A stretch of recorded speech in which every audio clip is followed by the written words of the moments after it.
If you're like me and you make a lot of content, it's probably necessary for you to start creating a template so that you don't have to type in multiple folders for your photo, your video, and your audio. As you make things consistently, there's things that you're going to always put inside. This is a folder that I've created thus far, and that everything is built in here for a reason. Final is usually any files that I'm done making, whether it's a finished photo, video, etc. Field notes. This is something I've most recently added so that when I'm making narrations or I want to add in information to the folder itself for the day, for example, of important information that I don't want to take from my book, I can just type it in here or I can transfer it later. It's a very simple text doc that is small and can be copied everywhere. Photos. I have two main phones that I take photos with. As I have additional cameras that come in that I don't usually shoot with, I will create a separate folder for them and basically do the same exact thing. These initials here are the people involved in taking the photos. So if I'm taking photos from Jen, she's listed here as JC. If our event director Carrie's taking them, it'll be iPhone-KS, etc., etc. Same thing goes for video, almost identical to photo. But what I want to talk about that I think I do a lot differently here is I really do dive into tags. This tag right here is a gray tag, but it's listed as a box. I don't know why I did that. I just thought I like boxes, and that's something I want to keep. So you'll notice all along here, there's these grayed items. That means that I've gone through them and I know that there's information inside. Most of the time, you'll see things like this. I'm telling you this because software has advanced so far in the past 20 years, and with the introduction of AI, it's gone even further, but they're heading towards your file system now, and that can be very good for you depending on what you are or what your business does, or very scary. So this, what I'm showing you, is something you can do on your own on your computer, and I'm sure that PCs can do something similar. But dive into tags, and I want to show you real quick what it looks like on my end before I let you go. At the top of my main folder, I create this template, and it's called CCC Project Template, Duplicate and Rename, and there's an underscore for a reason. It forces the file to the top, and it's also alphabetized. So if it was past F, it would be below, but if I keep it at C or A, to the top. Then, this is the best example I think we can talk about. This was an event I did, 2025. I do the year, the month, the day, and why am I here? Always, always, always, because when you want to search, you can at least search for the date or why you were there. It's got a gray mark for a tag. That means there's things inside. And I have a file folder, a field notes folder, photo folder, and video folder. In each folder is something, right? Because I told you if there's a gray mark, that means there's something inside. For video, we have a GoPro file, and there's folders in here, files in here. You'll also notice I have this other tag. This is a green tag. The green tag makes me know visually what I want to keep when I cycle through them after a shoot. And I also have another tag that's a red one. That means I definitely don't want to keep it. And it looks like that. So I use that when I definitely don't want it. So when I look back and I'm trying to audit my entire system, I can just delete them in one shot, like when I search for them. If I go to field notes, you'll notice that I have one file, one file that says Billy. It's got a gray chick. Jen, she's always on there because she's always with me in most projects. But for this example, I was on my own. When you jump into the file that says Vlog Billy, you'll notice it has text in here. This is a summary of what I remember, at least what I wrote down that day for the event. And then I also have a title in case I wanted to use this for a post, a video, my website for SEO purposes. It gives me context. This is my memory digitized. And I write this down on paper sometimes too, but know that you can dictate this to your phone and have it transcribed in a second, paste it into this file so that you always remember what happened. A benefit, if I had Jen there, I can get Jen's account of what this event meant for her so she can put it in. Or if you have 20 actors, the file is tiny.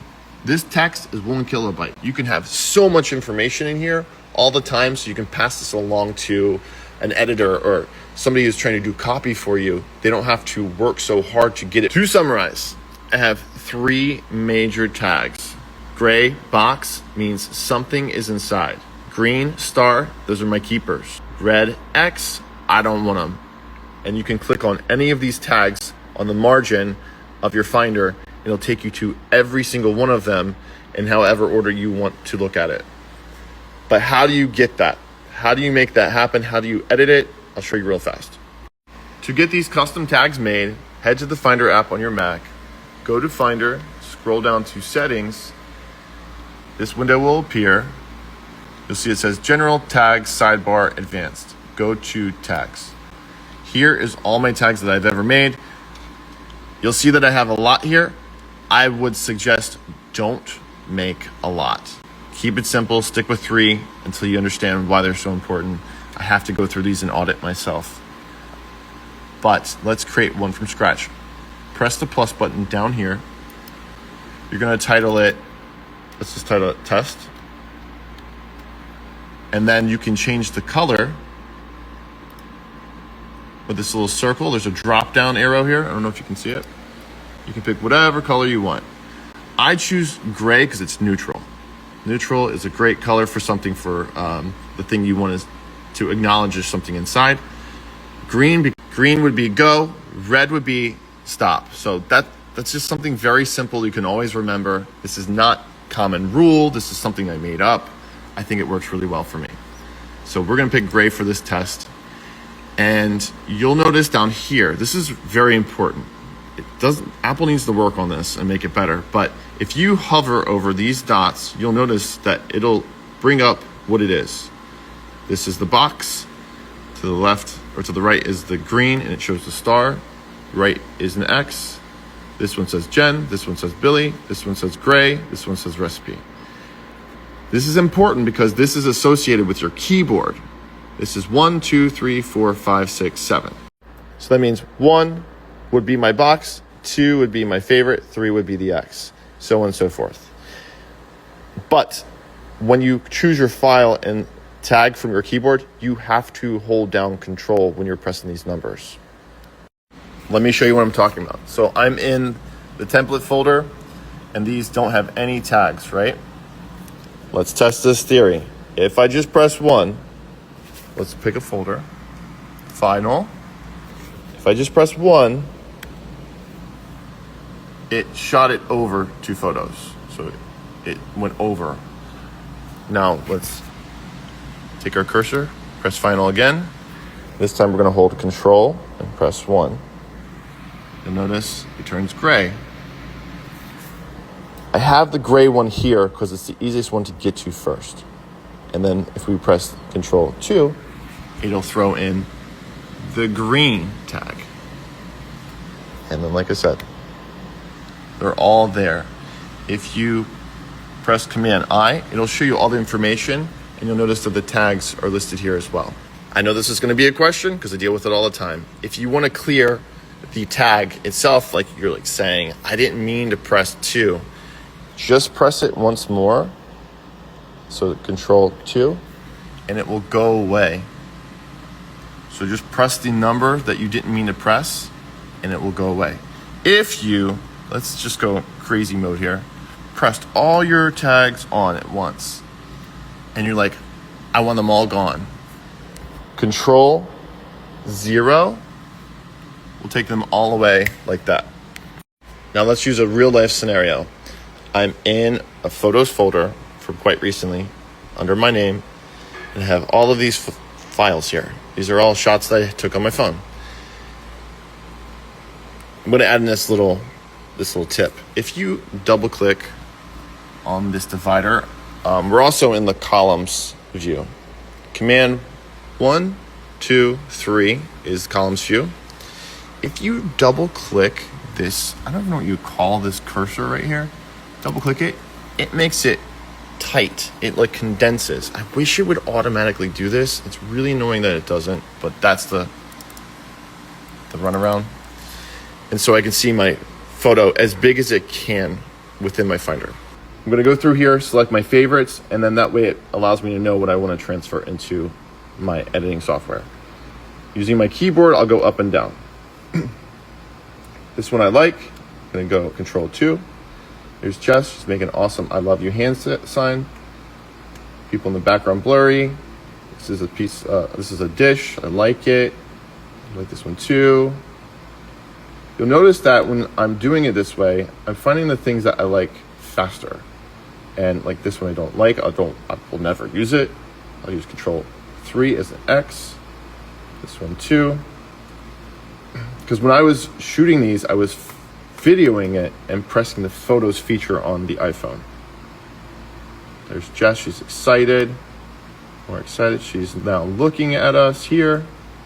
Here's a nice shot of the table, dish, dessert. All my green are the ones I like and I want to take over into editing software. And you can do that by pressing Command and selecting the ones you want. There is a better way to do this. Unfortunately, Apple's way of doing it right now has a bug, so I'm not going to show you. But select, you can hold down Shift to select a lot at once. Show my hands. So you hold down Shift, select the range, then you got to go back to Command. Hold Command, go to the next one, and that's how you select them, efficiently enough. But if you have thousands of files, you have to do this other method that I can't show you today. I'll show you when they fix the bug. We're going to take these files and put them into Lightroom. Most people use Lightroom. You might have another application. Same process will be happening. So Command Tab, it's going to show up all the applications I have open. If you press left and right, it'll let you cycle through them. But I'm showing this because it's very helpful for me. Go right into Lightroom. I have this folder open. It's labeled Gen right now. To go back, you just press Command Tab again. You're going to hard select, like you have your mouse, you're clicking them. You're going to move them by going Command Tab into your folder, like that. It's very fast. I've done this so much. This is the fastest way I know. So they show up here. We're going to add 25 photos up top right. And it's going to bring them in one at a time. That's how I do that really fast. That's what I wanted to show you. Now, once you have all of your photos in here, there is one thing I always do to kind of correct any kind of coloring, lighting immediately. Then I work off of that. And that's called, I don't know what it's actually called, but it's like auto settings. If anyone out there edits everything from start to scratch, good for you. I'm not doing that. So same thing applies. If you want to select a range, go to your top image and then look for your last image. Hold down Shift, select the last image. All of them are selected. Now at this point, you're going to press Shift, Command, hold them both down, and then press A. It applies auto settings to all of the photos at once. You don't have to think about it. It's done. I'm also using the Lightroom application online, the online version, so I can use it on my phone or my computer. So they're all done. Adobe Lightroom, when you do auto settings, that's technically using AI.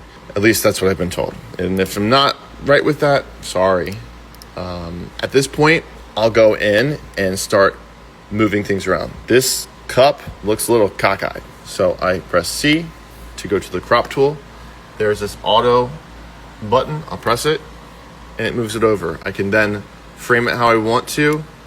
I like to move things within the lower, like the thirds, like you'll see these guidelines. I like to move them to where they kind of fill in a certain perspective.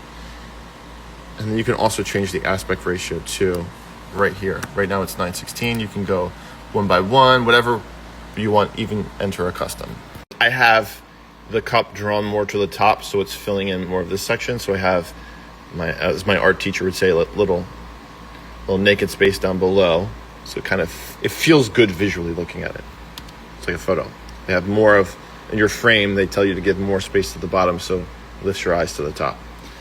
Now from here, I start playing around with any kind of shadows or any other thing you want. I'm not going to go deep into that. This is where I would suggest everyone take photos personally. Get it where you like it, then play with it more. Do what you got to do. So this is my final photo. There's a way that you can view the original off your keyboard. We're going to go with keyboard shortcuts because this is where you'll be so productive. This backslash between the delete and return, if you press it, it'll show you the original. So press it once, shows the original, and then you press it again, it shows you what you've edited. And because this is being shown through my camera, it might be hard to see off my monitor, but there is some change. You can see it's going crazy right now. Also, on the right-hand margin, you'll notice that it shows the adjustments in the settings. At this point, I export it and then I put it online. But I like this way of doing things. I like this aspect ratio because I can put it as a story. I can put it as a square when I crop it in the software on Instagram. Or you can crop it and do more work within this application. That's too much work for me. That's how you do this. Another thing you should know about, there is this application I found online a long time ago that I use to this day, and I'm pretty sure that Apple's on their way to making their own, but it makes you understand keyboard shortcuts so fast. You don't have to like go through here, because if you go through here and you notice the shortcut is on the right-hand side, you don't have to do that with this application. Just hold down Command, and it will show you every single keyboard shortcut is available to the program. There's some missing, but this is the majority. If I take my mouse, I have it held down right now, so it's gonna be difficult. If I take my mouse and select any of these things and press it, it will just enact that shortcut immediately. But this is a great way for you to learn versus have to rely on AI to teach you how to do something or pass it off to somebody else to do it for you. The program is called Cheat Sheet. I have the file here. I don't know if you can find it online anymore because the creator stopped making it or updating it. It works on my Mac. I've used it on all of my Macs since 2018. But most likely that means if they've stopped doing something, Apple's on their way to making it for you. But if you don't feel like waiting, send me a text via like a DM and we'll get together to text. I'll send you the file. But I'll show you that in the program. You get these settings for Lightroom. If we go Command Tab to go to a different application like Final Cut, you'll see that they're much different. There's more, and that's just how it goes. Thank you for traveling down the rabbit hole with me. This is really focused on content creation. And this is what I've learned over the years, and I continue to learn these things. I'm not going to tell you I do these tutorials all the time, but this is an important one to me that I think a lot of people who are content creators should start advancing towards.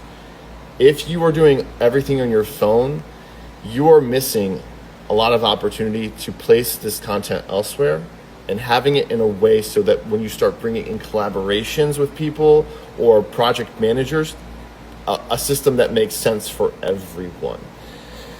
And I just want that for you.